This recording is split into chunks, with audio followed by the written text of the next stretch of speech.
We talk about what we call our FAST system, Fork Assurance Safety Technology. Typically, when you're installing a set of triple trees, you're having to measure and make sure that you've got them, aligned exactly the same on both forks, and then tighten them down to where that fork can't slip in the triple tree.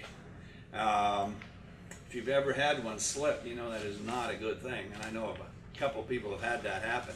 The way our trees are machined, they're actually machined with a little collar in them. So when you go to put the fork in there, it comes up, bang, it's in place. It can't be installed wrong. It can't be, improperly torqued to work and slide through and cause a problem.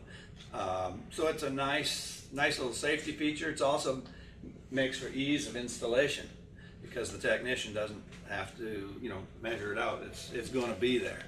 And then we also have place a port in the top so you can get oil into the forks without having to do a big disassembly. So there's some reasons why our triple tree, our steer light as we call it, has some real advantages. Okay.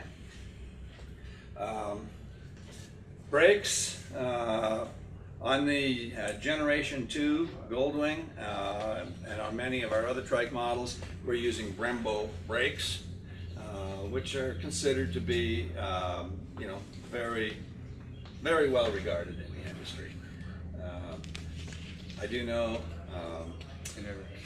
that some years back, BMW was using Brembo brakes, and they continued to use them on their motorcycles, but they decided that they would make Brembo put BMW on them instead of Brembo. And riders actually complained, hey, you're not using Brembo brakes anymore. They were, and they went back to letting Brembo put their name on it because that actually was regarded as more positive than the manufacturer of the motorcycle.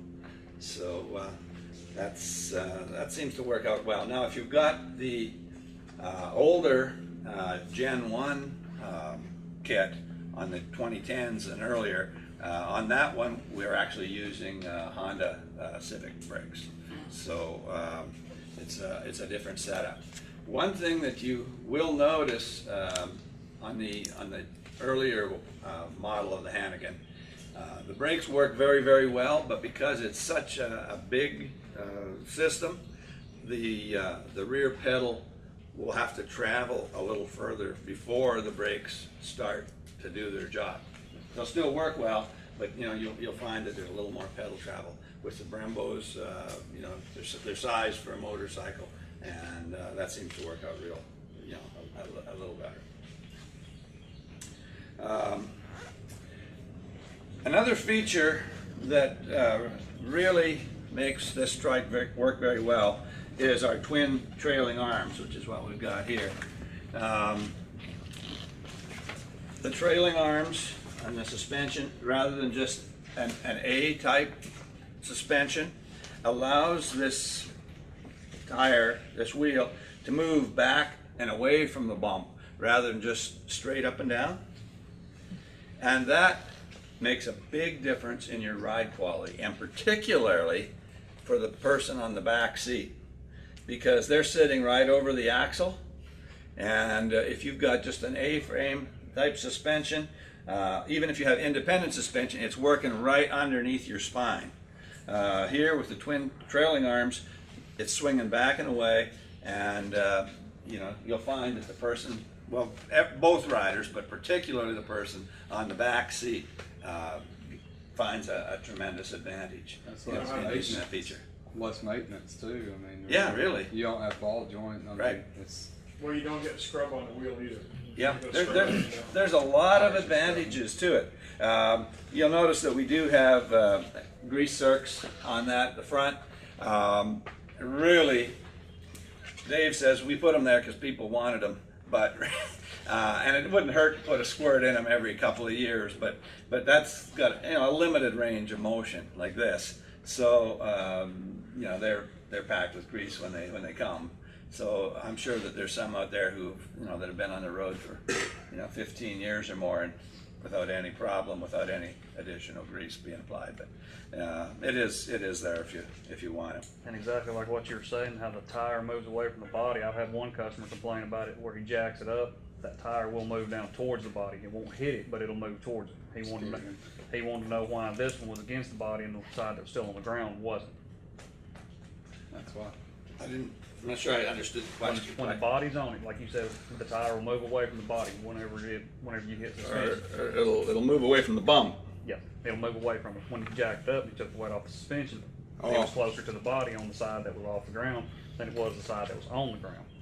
And he was worried that something was out of the line, something was wrong. Oh, right. So, Right. Yeah, he just didn't understand how Suspension track. it worked. Yes. So I'm sure you were able to put his mind at rest. yeah. Okay, good. Was it? Will? All right. Twin trailing arms, a big deal. We're not the only ones that use it, but I think there's maybe one other trike company that uses it that I'm aware of, and they have the problem of being narrow and tall, and that takes away some of the advantages that are here. Another thing, we maintain your ABS function, and we do this by putting the sensor up at the differential. If either one of those wheels starts to lock up, it'll immediately pick that up and continue to work. And that too is a big deal to some of your customers, because if they bought a motorcycle with ABS, they don't like the idea of losing it. And with many of our competitors, you don't have the option of keeping your ABS when you go to a trike conversion. So there's another plus. Artistic body design. Obviously, we don't have a body on this one, but obviously looks are always subjective. You know, different people are going to like different things. That said, we hear over and over again, you know, you got the best looking trike. That was beautiful. We have worked very hard to ensure that the lines of our trike body continue the line of the host motorcycle. We don't just take the same box, tweak it a little bit, and set it on every different model. You know, if it goes on a Honda Goldwing, it should look like it belongs to a Honda Goldwing. If it's a 2010 and earlier, we use a different body than we do on the 2012 and later, because Honda changed the look of the body from something with very soft, rounded curves to something that's more angular. And so we've done the same thing. You know, if we build something for a Harley Davidson, it's got to look like a Harley Davidson. When Polaris came out with the new Indian, we said we're going to build a trike that looks like it belongs on an Indian and only on an Indian, and we did that. I think, although people might not immediately see why it's pleasing to the eye, they'll look at it and they'll say, yeah, that looks good. Now, the fact that we have more elegant shapes in our bodies does add to the amount of labor that it takes to produce a Hannigan body. It takes more work to build a Hannigan trike body than it does with competitive trikes that are out there. But we think that the good looks make up for that. And let's face it, you know, what's on the outside is what people see. And you know, when you pull into a parking lot with a bunch of motorcycles and people start, you know, looking at one another, you come in with a Hannigan, you get noticed. And you know, pretty much everybody that rides trikes acknowledges that, hey, that's the premium trike. Obviously, if somebody has something different, they have to be loyal to what they're on. We understand that, and we're not saying we're the only good trike. Just that we're the best one. Large trunk. Carrying capacity is a big deal. On the earlier Hannigan trike, your Goldwing trunk is 8 cubic feet, 9 cubic feet on the Gen 2, which is what you guys are working with primarily. So there you've got the largest trunk in the industry as well. So lots of carrying capacity, lots of room to take it with you when you go on the road.